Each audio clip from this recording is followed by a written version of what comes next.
Well, I don't deal with Kegels. I mean, I had twins 21 years ago, so I've done a Kegel. And I can tell you, they're very of limited effectiveness. And I think with some of our more symptomatic patients, they can't really even do a Kegel exercise because their muscles are so lax or so atrophied that they have no real muscle control. So for those patients, they couldn't even do a Kegel, if they had to. But I wouldn't say any of our patients would call a Kegel exercise very effective management of this problem. Patients who are candidates are patients that are dealing with urinary incontinence, and it doesn't really matter if it's stress, urge, frequency. I've even seen some patients that would be true overactive bladder type patients, or even neurogenic bladder in some cases, have improvement.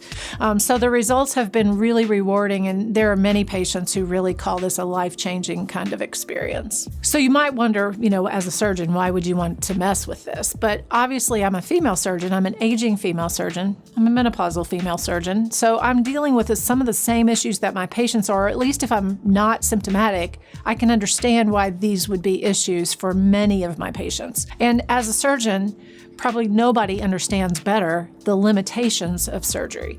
So in this way, I'm able to offer something that is meaningful and in many cases can either put off the time at which they have to turn to surgery, it can help them maintain the results of surgery, and it can be a complement to surgery as well.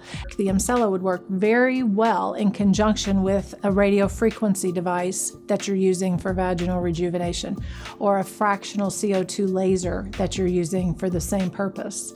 So whether you do a combination treatment while they're receiving the laser treatments or the RF treatments, you could do the Emsella the same day even. One of the things that I'm most impressed with as a provider is how much their lives are changed. I've been told by my patients it can cost $1,000 per year just to supply themselves with pads, not to even mention the disruption in the lifestyle that methodology of treatment, presents. So women who would be afraid to leave the home without pads, women who get up in the middle of the night to change their PJs or their linens.